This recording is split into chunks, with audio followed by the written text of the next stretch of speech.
Back home, sitting at my desk, going over a few things, and you know, I just got all kinds of questions, when it comes to archaeology on this continent, because it just don't make sense. It's like I'm native, and I figure I'm gonna learn a lot more about the culture by learning about the archaeology, and it doesn't work that way.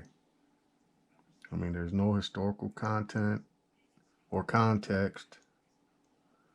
There's no real definitive timeline other than the cultural system they got in place, which is garbage because none of that is indigenized at all. I mean, Clovis, Folsom, Medina, Paleo, Archaic, Woodland, Mississippian, Historic, Modern. There's people that have been on this continent from day one, you know, and it's time to listen because oral traditions that have been passed down, I've tied into just about everything I find around here. And, from Clovis to modern, I mean, or from Clovis to historic times, these projectiles overlap, you know, and that's significant. That's something that's being missed because that shows true relationship among the territories of the people individually. That's not addressed. Then you look at the Archaic period, Vikings were showing up about that time and they kind of settled with natives here. And there's, archaeological evidence to back that. And then, that happened probably through the Woodland period. Things were kind of kosher, but they were brewing wars abroad, over there. Vikings were turning on themselves. Scandinavians were fighting Norwegians, and, that trickles. But anyway, by the time you get to the Mississippian period, you got the Spanish showing up, and they're just wreaking all kinds of havoc. Doctrine of discovery, And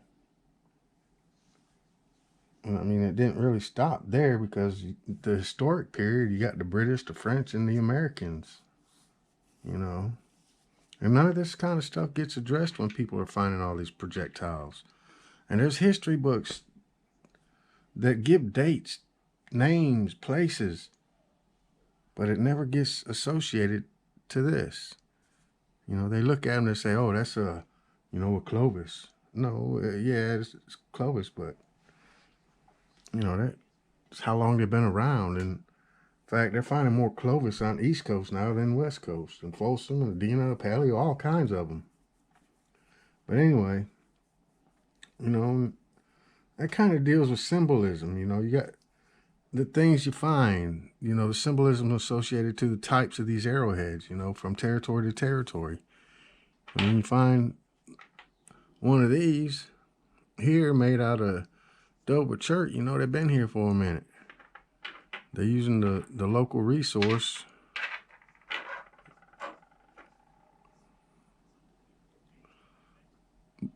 But, the type that it's associated to and the age, and stains. Anyway, I was kind of digressing the symbolism. That's just with the arrowheads, the projectiles and shit. But then, you find symbolism in other types of artifacts found among these strewn, broken arrowheads.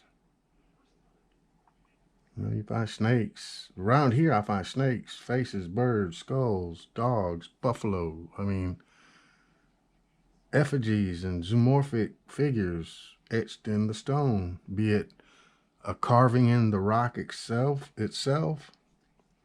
or a petroglyph.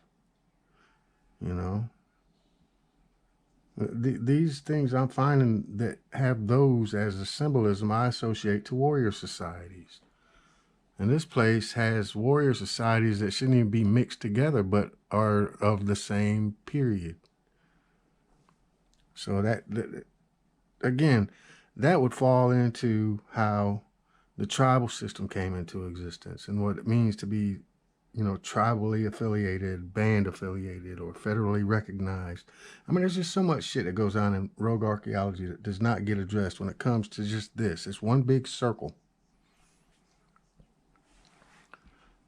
But anyway, I just wanted to vent about that a little bit. Because, I mean, I'm sorting through my stuff right now and just getting ideas for my, actually, I'm working on some new YouTube content, which I got plenty of content now. I just need to put a bunch of videos together. These are all the videos I already got posted on YouTube that I posted last year. It's been a minute. But I'm getting ready to get on the grind with that. But I'm on this kick about what rogue archaeology is and that it's not a joke and that there's a lot of research that goes into it. And it's about bringing a native perspective to everything that's going on right now with archaeology. Kakosa. All right, later. Yeah, this is something I found a while back. Now,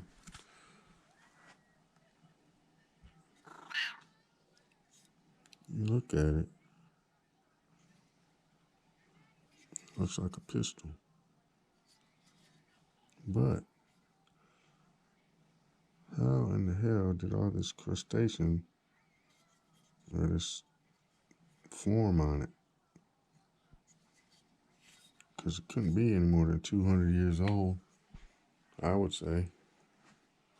Or even less. Who knows?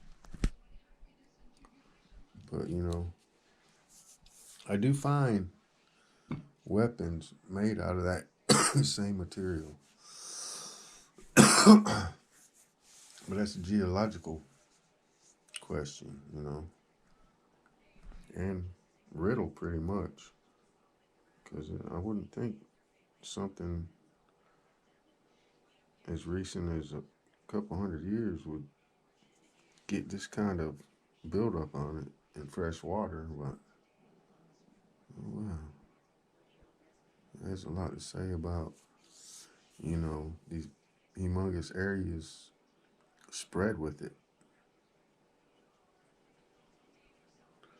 And what made it congealed together is iron. But I got no hypotheses on that. But anyway, that's just another thing that goes into rogue archaeology, geology, emplacement, territory. But anyway, later. Yeah, another thing I like to look out for is, things that just look out of place, whether it be the type of material, just sticking out, or the shape. Everywhere I look, those are things I look for. And all this is just stuff I found, the last 4 times I went out this week. But, I don't know, I'm just thinking about rogue archaeology again and how, that's something you look for is inconsistencies and consistencies. The inconsistencies and things that, don't belong where you find them, or things with irregular odd shape, color. And then you kind of look for, again, I find things that look like it's been worked, so I'll stick it to the side. And then I'll find the same kind of tool made out of a different type of material, and I'll be like, well, okay, I got to start saving these. That's part of it. That's what goes into it. But, yeah, I'm just sitting here going over some stuff. A lot of this is just stuff I've already said, but it's rogue archaeology. You got to pound it into you. It's like these books. These kind of books right here are your enemies. That's your enemies, these kind of books. Unless you're looking for a type's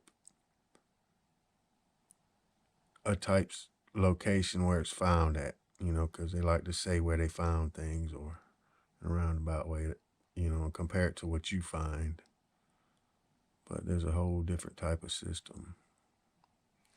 These are the books you want, you know, books with first-hand accounts from their mouth. And you know, these books too, because that's history. You learn a lot about territory and who was where. But they're your enemy because, in a way, it's biased history. They don't tell you, you know, the real deal. Because it's kind of brutal. But anyway, just going over a few things. All right, about to shove off. And do a little more rogue art explanations. Oh, now today I'm just gonna go straight across the cove there. Now since I'm finding wooden artifacts that are in fairly good condition, over there is where I found my first club. And I was skeptical when I found it because it was early on and I wasn't sure, but now that I'm finding bona fide wooden artifacts like addles and clubs and bows, I'm gonna pay a little more close attention to what's beyond the shorelines. Now again, in the 60s, this was all flooded out and dammed up, so there were a lot of villages that were submerged. And when they were submerged, they were vacant. And they were vacant because of various reasons, depending on where exactly they were. But again, that's a part of rogue archaeology and applying a historical aspect to these archaeological finds and archaeological sites. And you know, that's why I'm doing this, to further explain a little bit of the rogue archaeology aspect of it. You know, it's sad that, you know, you open up an archaeology book to learn about a culture, and when it comes to this North American continent, you don't learn anything about any kind of culture. You just learn names of things that were left behind by people that were here originally, the Ongwe, the original people. But anyway, again, sorry everything's so random, but I'm still trying to get this thing together. Later.